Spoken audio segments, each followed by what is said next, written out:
When a crisis at the Fortress of Solitude is too big for one hero to handle, the Super Sons will ride again. All this and more in the pages of Superman and Robin Special, issue number 1. Let's hop on it together and find out what happens next, shall we? Alrighty then, so this brand new one-shot issue, courtesy of Peter J. Tomasi, actually takes place between the events of Superman Son of Kal-El, issue number 1 and number 2. We see that forever loyal robot assistant Helix is upkeeping the Fortress of Solitude while Clark Kent is away on Warworld. It's while he's tidying up, though, he begins to realize that strange time cube from Tomasi's own Superman run is acting up again. It's fueled with a bunch of power, and it's about to start acting up. Geez, this time cube can hold a charge over such a long period of time, and I can't even get my phone to last for longer than 2 hours these days. From there, we check back on into the Kent household. Jon is still dealing with his father being away from home and him having to fill the famous red boots of Superman. To cope, Jon is actually watching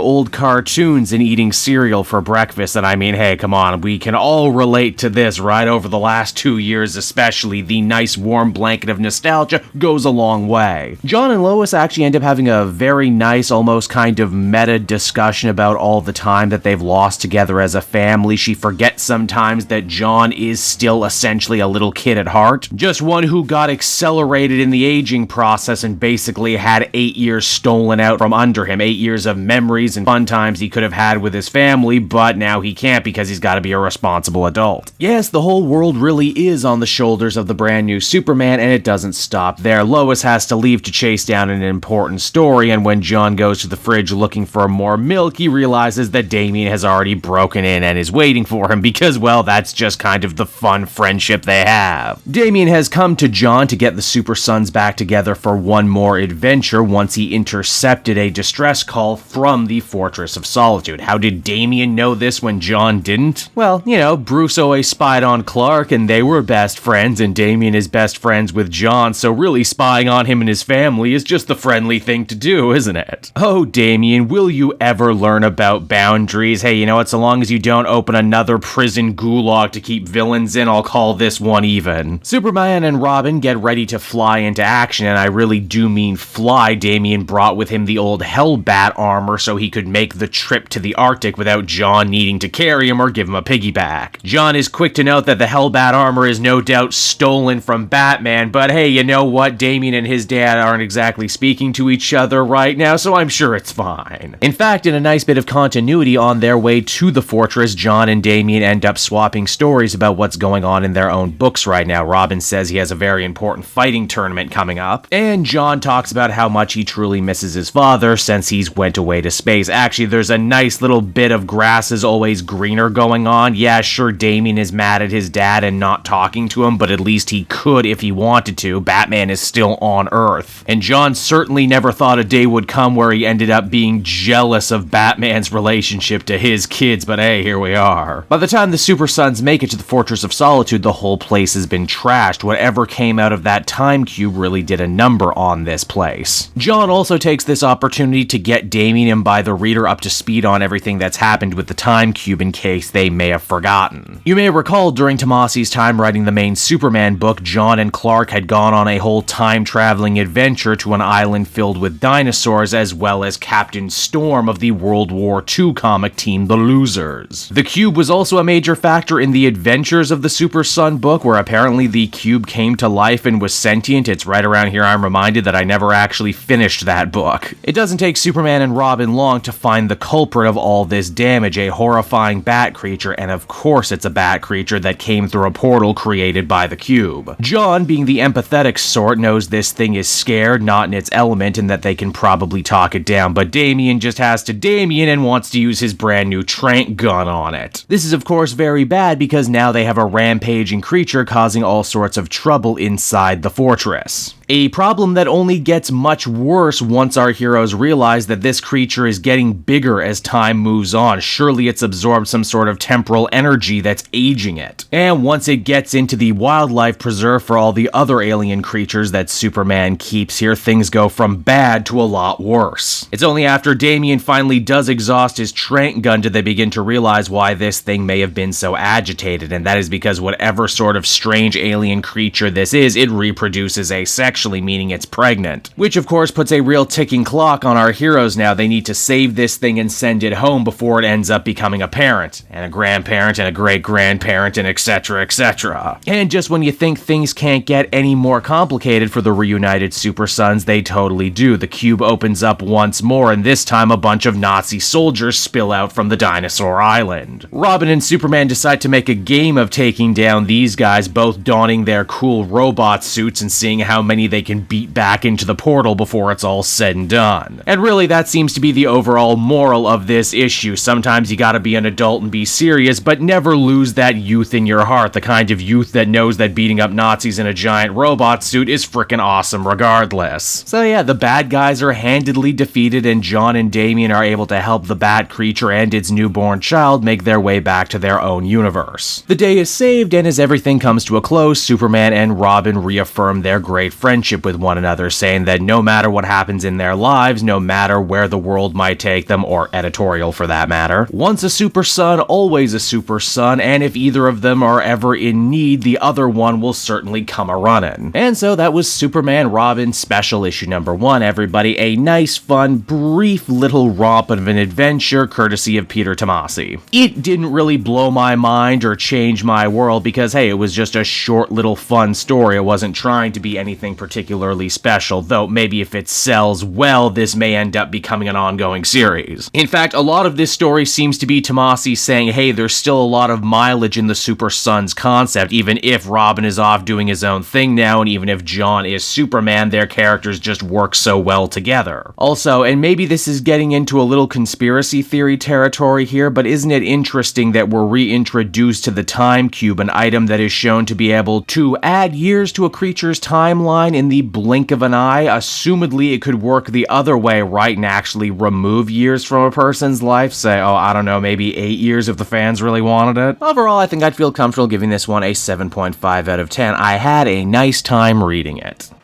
Hey there everyone, it's your pal Cape Joel again, and if you're seeing my face right now, that means you watched to the end of the video, and I'll always be grateful for that. Retention helps in this crazy YouTube game, and so does becoming a patron. If you head on down to the description, you can find a link to my Patreon page. Recently just redid all the tiers, a lot of cool stuff offering up there, exclusive commentaries, exclusive polls, behind the scenes concept art for Capes and Quests. That's the brand new D&D show I've started soon. Never been a better time to become a patron. You can become a patron for as little as $1 a month and help the channel grow and, help me continue to deliver content like what you just saw. So I want to thank you all, and I will see you again next time. Bye-bye.